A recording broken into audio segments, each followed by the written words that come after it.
ಎಲ್ಲರಿಗೂ ನಮಸ್ಕಾರ. ನಾನು ನಿಮ್ಮ ಪೂಜಾ ಮಾತಾಡ್ತಾ ಇದ್ದೀನಿ. ಇನ್ನೂ ನನ್ನ ಚಾನಲ್ಗೆ ಯಾರೆಲ್ಲ ಸಬ್ಸ್ಕ್ರೈಬ್ ಮಾಡ್ಕೊಂಡಿಲ್ವೋ ಪ್ಲೀಸ್ ಸಬ್ಸ್ಕ್ರೈಬ್ ಮಾಡ್ಕೊಳ್ಳಿ ಅಂತ ಹೇಳ್ತಾ ನಾನು ಇವತ್ತಿನ ವ್ಲಾಗ್ ಸ್ಟಾರ್ಟ್ ಮಾಡ್ತಾ ಇದ್ದೀನಿ. ಇವತ್ತೇ ಬೆಳಗ್ಗೆನೇ ಎದ್ದು ನಾನು ಹೆಲ್ತಿ ಡ್ರಿಂಕ್ಸ್ ಮಾಡ್ಕೊಂಡು ಕುಡಿಯೋಣ ಅಂತ ಅಂದ್ಬಿಟ್ಟು ಕುಡಿತಾ ಇದ್ದೀನಿ.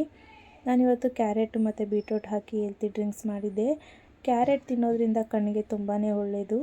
ಹಾಗಾಗಿ ವಾರಕ್ಕೆ ಒಂದು ಸಲನಾದರೂ ಈ ಜ್ಯೂಸ್ ಮಾಡ್ಕೊಂಡು ಕುಡಿಯೋದ್ರಿಂದ ತುಂಬಾ ಒಳ್ಳೆಯದು. ಹಾಗಾಗಿ ಇವತ್ತು ನಾನು ಅದೇ ಜ್ಯೂಸ್ ಮಾಡ್ಕೊಂಡು ಕುಡಿತಾ ಇದ್ದೀನಿ.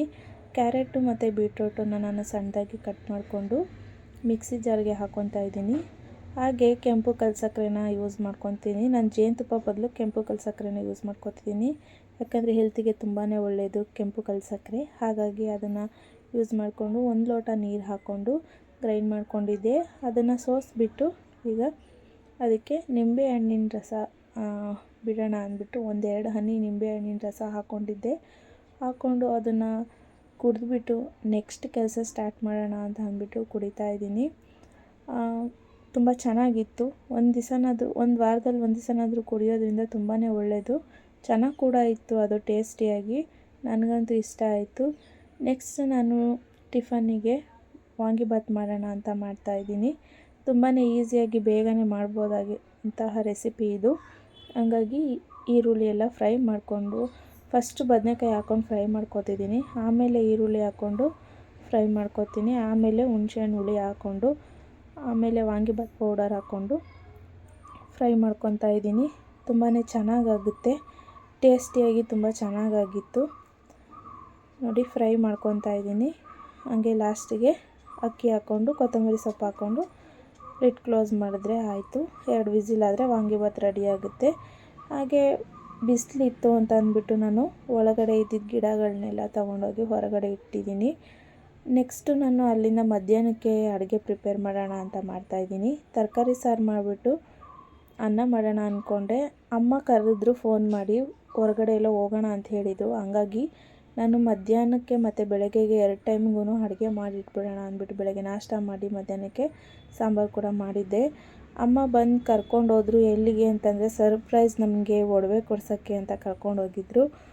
ಎಲ್ಲ ತುಂಬ ಚೆನ್ನಾಗಿದ್ವು. ನೆಕ್ಲೆಸ್ ಎಲ್ಲ ತುಂಬ ಚೆನ್ನಾಗಿತ್ತು. ನಮ್ಮಮ್ಮ ಒಂದು ಜುಮ್ಕಿ ತೊಗೊಂಡ್ರು. ನಮಗೆ ಒಂದು ಸರ ಕೊಡಿಸಿದ್ರು. ತುಂಬ ಅಂದರೆ ತುಂಬ ಚೆನ್ನಾಗಿತ್ತು. ನನಗಂತೂ ತುಂಬ ಇಷ್ಟ ಆಯಿತು. ನೆಕ್ಸ್ಟ್ ಅಲ್ಲಿಂದ ನಾವು ಅಣ್ಣಮ್ಮ ಟೆಂಪಲ್ಗೆ ಹೋಗೋಣ ಅಂದ್ಬಿಟ್ಟು ಹೋಗಿದ್ವಿ. ಸಂಡೇ ಆಗಿರೋದ್ರಿಂದ ಮಗುನ ಕರ್ಕೊಂಡು ಹೋಗ್ತಾ ಇರ್ತೀನಿ. ಒಂದು ತಿಂಗಳಿಗೆ 2 ಸಲನಾದರೂ ನಾವು ಹೋಗಿ ಬರ್ತಾ ಇರ್ತೀವಿ. ದೇವಸ್ಥಾನದಲ್ಲಿ ಇವತ್ತು ವಿಶೇಷವಾದ ಪೂಜೆ ಇರೋದ್ರಿಂದ ತುಂಬ ಚೆನ್ನಾಗಿ ದೇವ್ರನ್ನ ಅಲಂಕಾರ ಮಾಡಿದರು. ಬಟ್ ವಿಡಿಯೋ ಮಾಡೋ ಹಾಗಿರಲಿಲ್ಲ. ನನಗೆ ಗೊತ್ತಿರಲಿಲ್ಲ. ನಾನು ವಿಡಿಯೋ ಮಾಡಿಬಿಟ್ಟಿದ್ದೆ. ಬೈದರು ಅಲ್ಲಿ ವಿಡಿಯೋ ಮಾಡಬೇಡಿ ಅಂತ. ತುಂಬ ಚೆನ್ನಾಗಿ ಅಲಂಕಾರ ಮಾಡಿದ್ದಾರೆ ನೋಡಿ. ಇದೆಲ್ಲ ಮೆರವಣಿಗೆ ದೇವ್ರುಗಳು ತುಂಬ ಚೆನ್ನಾಗಿ ರೆಡಿ ಮಾಡಿಟ್ಟಿದ್ದಾರೆ. ಗರ್ಭಗುಡಿಲಿರೋಂಥ ದೇವ್ರು ನೋಡಿ ತುಂಬ ಚೆನ್ನಾಗಿ ರೆಡಿ ಮಾಡಿದರು. ಅದು ಕೂಡ ನೋಡಿ ಎಷ್ಟು ಚೆನ್ನಾಗಿ ರೆಡಿ ಮಾಡಿದ್ದಾರೆ ಅಂತ. ಪೂಜೆ ಮಾಡಿಸ್ಕೊಂಡು ನಾವು ನೆಕ್ಸ್ಟು ಬಂದ್ವಿ. ದೇವರಿಗೆ ಕೈ ಮುಕ್ಕೊಂಡು ವಿಡಿಯೋ ಮಾಡಬೇಡ ಅಂತ ಹೇಳಿದ್ರು ಅಂದ್ಬಿಟ್ಟು ಫೋನ್ ಇಸ್ಕೊಂಡು ನೋಡಿ ಅಲ್ಲಿಂದ ನೆಕ್ಸ್ಟ್ ಮುಂದಕ್ಕೆ ಹೋದ್ವಿ.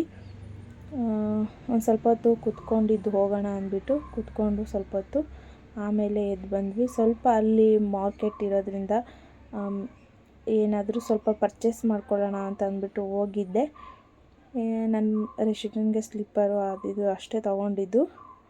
ಆಮೇಲೆ ಅವಳು ಜಾತ್ರೆ ಅಂದರೆ ಆಟ ಸಾಮಾನು ಕೇಳಿದ್ಲು ಸ್ವಲ್ಪ. ಹಾಗಾಗಿ ಒಂದು ಆಟ ಸಾಮಾನು ಕೊಡಿಸ್ಕೊಂಡು ಬಂದ್ವಿ.